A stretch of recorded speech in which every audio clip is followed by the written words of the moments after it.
بسم اللہ الرحمن الرحیم۔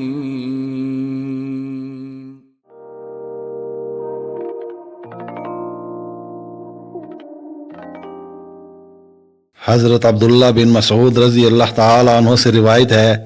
کہ اللہ کے رسول صلی اللہ علیہ وآلہ وسلم اور وہ سچ بتاتے ہیں اور انہیں وحی کے ذریعے سے سچ بتایا جاتا ہے، نے فرمایا تم میں سے ہر ایک شخص کا مادہ تخلیق 40 دن تک اس کی ماں کے پیٹ میں اکٹھا کیا جاتا ہے، پھر وہ اتنی مدت یعنی 40 دن کے لیے علقہ جونک کی طرح رحم کے دیوار کے ساتھ چپکا ہوا رہتا ہے، پھر اتنی ہی مدت کے لیے مضغہ کی شکل میں رہتا ہے جس میں ریڑھ کی ہڈی کے نشانات دانت سے چبائے جانے کے نشانات سے مشابہ ہوتے ہیں۔ پھر اللہ تعالیٰ فرشتے کو بھیجتا ہے جو 5ویں مہینے نیورو سیل یعنی دماغ کی تخلیق ہو جانے کے بعد اس میں روح پھونکتا ہے اور اسے 4 باتوں کا حکم دیا جاتا ہے کہ اس کا رزق،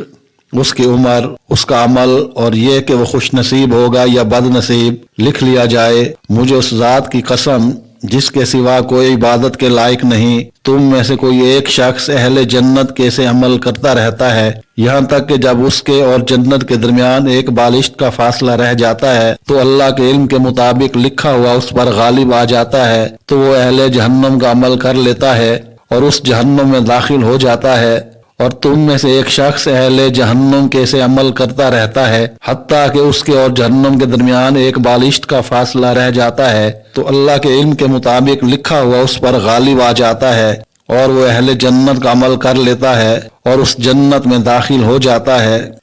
رسول اللہ صلی اللہ علیہ وآلہ وسلم نے فرمایا اللہ عز و جل نے حضرت آدم علیہ السلام کو اپنی پسندیدہ صورت پر پیدا فرمایا، ان کا قد 60 ہاتھ تھا، جب ان کو تخلیق فرما لیا تو فرمایا جائیں اور اس سامنے والی جماعت کو سلام کہیں، اور وہ فرشتوں کی جماعت ہے جو بیٹھے ہوئے ہیں، اور جس طرح وہ آپ کو سلام کہیں اسے غور سے سنیں، وہی آپ کا اور آپ کی اولاد کا سلام ہوگا۔ فرمایا وہ گئے اور کہا السلام علیکہ، انہوں نے جواب میں کہا السلام علیکہ ورحمۃ اللہ۔ فرمایا انہوں نے ان آدم علیہ السلام کے لیے ورحمۃ اللہ کا اضافہ کیا۔ آپ صلی اللہ علیہ وآلہ وسلم نے فرمایا ہر وہ شخص جو جنت میں داخل ہوگا آدم علیہ السلام کی اسی صورت پر ہوگا، اور ان کی قامت جنت میں 60 ہاتھ تھی، پھر ان کے بعد آج تک ان کے اولاد کی خلقت چھوٹی ہوتی رہی ہے۔ حضرت ابو ہریرہ رضی اللہ تعالیٰ عنہ سے مروی ہے کہ ایک مرتبہ نبی صلی اللہ علیہ وآلہ وسلم نے میرا ہاتھ پکڑ کر فرمایا اللہ نے ہفتے کے دن مٹی کو پیدا فرمایا، اتوار کے دن پہاڑوں کو، پیر کے دن درختوں کو، منگل کے دن ناپسندیدہ امور اور بدھ کے دن نور کو پیدا کیا، اور جمعرات کے دن اس میں جانداروں کو بسایا۔ جمعہ کے دن نماز عصر کے بعد حضرت آدم علیہ السلام کی تخلیق فرمائی۔ یہ آخری تخلیق تھی جو جمعہ کی آخری ساعتوں میں عصر اور رات کے درمیان وجود میں آئی۔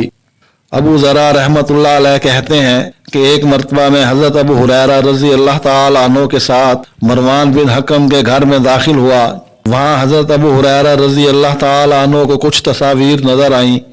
وہ کہنے لگے کہ میں نے نبی صلی اللہ علیہ وآلہ وسلم کو یہ فرماتے ہوئے سنا کہ اللہ تعالیٰ فرماتے ہیں اس شخص سے بڑا ظالم کون ہوگا جو میری طرح تخلیق کرنے لگے۔